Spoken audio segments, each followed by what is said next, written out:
సమర్థ సద్గురు సాయినాథ్ మహారాజ్కి జై. సాయి భక్తులందరికీ నమస్కారం అండి.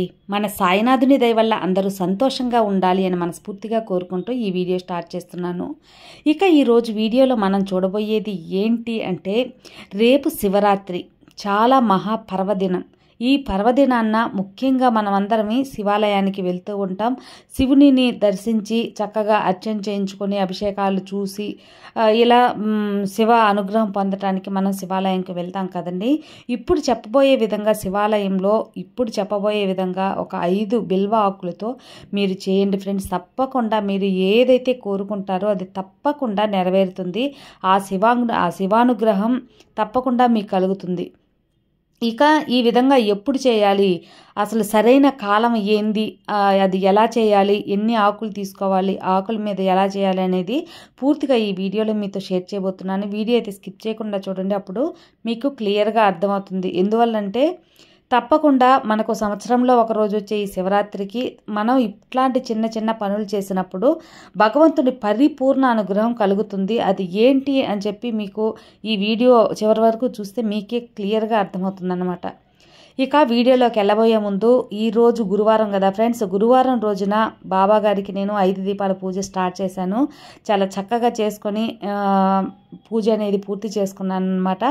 ఆ వీడియో క్లిప్పింగ్ అనేది కూడా నేను స్క్రీన్ మీద పెడుతున్నాను చూడండి.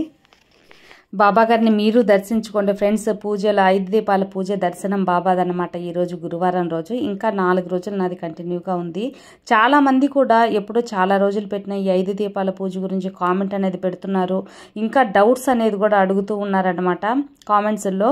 తప్పకుండా ఈ 4 రోజుల్లో నేను వీలైనంత వరకు ఏదో ఒక రోజు మంచిగా వీడియో అనేది షూట్ చేసి మీకు క్లియర్గా మళ్ళీ ఇంకోసారి ఎక్స్ప్లెయిన్ చేస్తాను.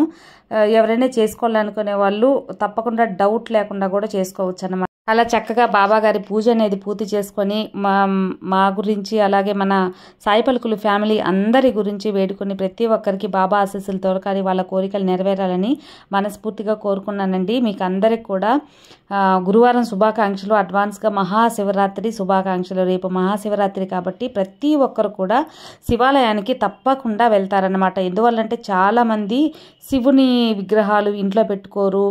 అంతేకాకుండా శివుడి ఫొటోస్ కూడా ఎక్కువ మంది ఇళ్లలో ఉండవు, చాలామంది వరకు. అలాగా లేని వాళ్ళు ఏంటంటే శివాలయాన్ని బెస్ట్ కంపల్సరీగా వెళ్తారనమాట. ఇప్పుడు మనం శివాలయానికి వెళ్ళి శివుని దర్శనం చేసుకున్నప్పుడు ఇప్పుడు చెప్పబోయే విధంగా మీరు చేసి చూడండి ఫ్రెండ్స్. తప్పకుండా మీరు ఏ కోరిక అయితే బేస్ చేసి ఇప్పుడు చెప్పబోయే విధంగా మీరు చేస్తున్నారో తప్పకుండా మీ కోరిక అనేది 100కి 100% 100% నెరవేరుతుందన్నమాట. శివయ్య అనుగ్రహంతో తప్పకుండా నెరవేరుతుంది. రేపు ఏ సమయంలో ఇప్పుడు చెప్పబోయే ఒక పరిహారం అనేది చేయాలి అని చెప్పి కూడా నేను చెప్తాను. మామూలుగా రేపు శివరాత్రి కాబట్టి రేపు ఉదయం నుంచి సాయంత్రం వరకు, రాత్రి వరకు కూడా పవిత్రమైన మహా అద్భుతమైన రోజు అన్నమాట. Powerful day. ఏ సమయంలో అయినా చేసేయచ్చు ఇప్పుడు చెప్పబోయే పరిహారం. లేదు ఏ సమయంలో ఇంకా మంచి ఫలితం అంటే బెస్ట్ ఆన్ టైము ప్రదోష టైం అండి. ప్రదోష టైం అంటే సాయంత్రం 4:30 నుంచి 6 గంటల వరకు ఉండేది మనకు ప్రదోష కాలం అంటాం అనమాట. ఈ సమయంలో తప్పకుండా మీరు ఏదైతే చేస్తారో, ఏదైతే కోరుకుంటారో అది తప్పకుండా నెరవేరే తీరుతుంది. ఆ సమయంలో మీరు ఒక శివనామాన్ని జపిస్తూ శివుని స్మరించిన అంత గొప్ప ఫలితం అన్నమాట. రేపు శివరాత్రి కనుక రేపటి నుంచి ఫుల్ డే మీరు శివనామాన్ని జపిస్తే చక్కగా మీకు అనుగ్రహం అనేది కలుగుతుంది. కానీ పర్టికులర్గా ఈ 4:30 నుంచి 6 గంటల లోపల మీకు ఆ ప్రదోష కాలం అనేది అత్యంత అద్భుతమైన సమయం అని చెప్పుకోవచ్చు. ముఖ్యంగా కుదిరిన వాళ్ళు ఈ సమయంలో వెళ్ళి ఇప్పుడు చెప్పబోయే పరిహారం చేయండి. లేదు అంటే మీరు ఎప్పుడైతే శివాలయానికి వెళ్తారో అప్పుడు కూడా తప్పకుండా చేసుకోవచ్చు. అంటే శివరాత్రి ఫుల్ డే వచ్చి మనకు ఒక పవర్ఫుల్ డే కాబట్టి ఎప్పుడైనా చేసుకోవచ్చు. ఈ సమయంలో వెళ్ళిన వాళ్ళైతే తప్పకుండా కూడా ఈ సమయంలో ఇంకా మంచి రెట్టింపు ఫలితం అనేది ఉంటుంది. ఇక ఏం చేయాలి అన్నప్పుడు మనం చక్కగా అర్చన అనేది చేసుకుంటూ ఉంటాం. ఇవన్నీ కాకుండా బిల్వ ఆకులు కంటే మనం శివుడికి ఎంతో ప్రీతికరమైన ఒక ఆకులని మనం చాలా వీడియోస్లో చెప్పుకో ఉన్నాం కదా. అలాగా ఈ బిల్వ ఆకులతో మీరు ఇప్పుడు చెప్పబోయే విధంగా చేయాలండి. బిల్వ ఆకులు 5 ఆకులు తీసుకోవాలి. 5 ఆకులు అంటే ఎలాగంటే ఇప్పుడు స్క్రీన్ మీద చూపిస్తున్నట్టు 3 ఆకులు కలిపి అంటే 3 ఆకులు కలిపి ఉన్నదాన్ని ఒక ఆకు లెక్క తీసుకోవాలి. ఇలాగా 5 సెట్లు తీసుకోవాలన్నమాట. అంటే ఆ 3 ఆకులు కలిపినలాగా అది ఒక ఆకు లెక్కను తీసుకొని మీరు 5 ఆకులను తీసుకొని ఇప్పుడు ఏం చేయాలంటే రెడ్ కలర్ పెన్ అయినా గ్రీన్ కలర్ పెన్ అయినా ఒక ఆకు మీద బ్రహ్మ, ఇంకొక ఆకు మీద మహేశ్వర, ఇంకొక ఆకు మీద విష్ణు, బ్రహ్మ విష్ణు మహేశ్వర అనే ఒక 3 నామాలను అనేది మనం భగవంతుని నామాలని, సృష్టికర్తల నామాలను అనేది రాసి ఈ 5 ఆకులు తప్పనిసరిగా మీరు శివయ్యకి సమర్పించేసేయండి.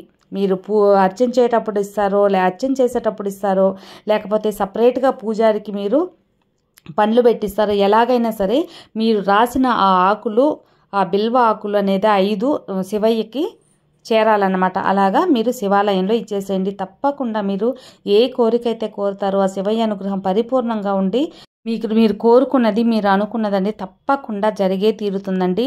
ఈ 3 ఆకులు ఒక లెక్కన ఎందుకు తీసుకోమంటున్నాము అంటే ఈ బిల్వ ఆకు ఇది ఒక ఆకు లెక్క. ఎందువల్లంటే ఈ 3 అనేది మనకు శివయ్య త్రిశూలంతో సమానం అన్నమాట. త్రిశూలంని సింబాలిక్గా చూపిస్తూ ఇట్లాగా ఉంటుంది.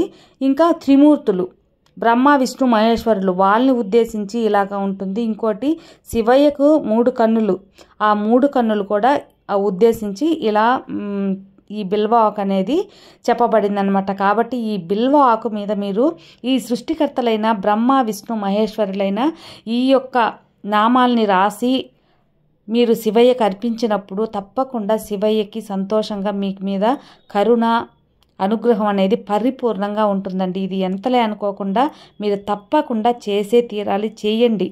ఇది పెద్ద విషయం కాదు, తప్పకుండా మనం చేయదగిన ఒక పనే కాబట్టి చేయండి అన్నమాట. ఇప్పుడు ఒకవేళ మీరు ఇంటి దగ్గర లేవు, మేము గుడి దగ్గరికి వెళ్ళే బిల్వాకులు కొనుక్కోవాలంటే పెన్ను కూడా చేత్తో పట్టుకొని మీరు గుడిలోకి వెళ్ళే వెంటనే రాసి తర్వాత గుడిలో పూజ చేతికిచ్చి శివయ్యకి సమర్పించేది. లేదు మీ దగ్గర ఆల్రెడీ ఇంటి దగ్గర కొనుక్కొచ్చుకున్నారు అన్నప్పుడు ఇంట్లోనే కూడా రాసి అనేది తీసుకెళ్ళొచ్చు అనమాట. అలా 5 బిల్వ ఆకుల మీద మీరు ఈ విధంగా రాసి ఇలా చేయండి ఫ్రెండ్స్. తప్పకుండా మీ కోరిక అనేది తీరుతుంది. వీలైనంత వరకు శివనామం జపిస్తూ ఆ రోజంతా శివయ్యకి ఉపవాసం ఉండేవాళ్ళు ఉపవాసం ఉంటారు, అలాగే జాగారం ఉండేవాళ్ళు జాగారం ఉంటారు. ఎలా అయినా సరే మనసు నిండుగా ఆయన నింపుకొని భక్తి శ్రద్ధలతో ఏది పని చేసినా సరే అది శివయ్యకి చేరుతుంది, అనుగ్రహం అనేది కలుగుతుందన్నమాట. ఇంకొక చిన్న టిప్ ఫ్రెండ్స్, మీకు రేపు చాలామంది ఉపవాసం అనేది ఉంటారు, జాగారం అనేది చేస్తూ ఉంటారనమాట. జాగారం అనేది చేయటానికి మనం ఆ కాలాన్ని గడపడానికి ఏదో ఒకటి పనులు అనేవి చేసుకుంటూ ఉండొచ్చు. శివయ్య నామజపము కథలు చదువుకుంటూ శివయ్య స్టోరీలు చదువుకుంటూ మనం రాత్రంతా గడిపేయచ్చు. అంతేకాకుండా మనం నీరస పడిపోకుండా ఆహారం తినం, అందువల్ల ఘన పదార్థాలు తినం, ఉడికించిన పదార్థాలు ఉప్పు కారం అలాంటివి తినం. కాబట్టి మనకు శక్తి కోల్పోకుండా ఉండాలి అంటే మీరు ఒక 2 అవర్స్కి ఒకసారి ఒక గ్లాసులో ఒక 2 స్పూన్లు తేనె కలుపుకొని తాగుతూ ఉండండి. అస్సలు నీరసం ఉండదు. కొంతమందికి ఏంటంటే చక్కగా భోజనం చేయనప్పుడు తలనొప్పి అనేది వచ్చేస్తూ ఉంటుంది, కొంతమంది కడుపు నొప్పి వస్తుంది, కొంతమందికి నీరసించిపోతారు, తల తిరుగుతూ ఉంటుంది. ఈ ప్రాబ్లమ్స్ అన్నీ ఏం లేకుండా మీరు స్ట్రాంగ్గా ఉండాలి, నీరస పడిపోకుండా హెల్దీగా ఉండాలి అంటే 2 గంటలకు ఒకసారి ఒక గ్లాసు నీళ్ళలో 2 స్పూన్ల తేనె అనేది కలుపుకొని తాగండి. ఈ వెంటికి కావలసినంత శక్తి వచ్చి మీకు నీరసం అనేది ఉండదు. చక్కగా శివయ్యకి మనం ఉపవాసం కూడా ఉండొచ్చు. అది ఫ్రెండ్స్ ఈరోజు వీడియో. ఈ వీడియో కూడా మీకు అందరికీ నచ్చుతుంది అనుకుంటున్నాను. నచ్చితే లైక్ చేయండి, షేర్ చేయండి, సబ్స్క్రైబ్ చేసుకోండి. మరో మంచి వీడియోతో మళ్ళీ కలుద్దాం. అంతవరకు సర్వే జనా సుఖినో భవంతు. జై సాయిరామ్.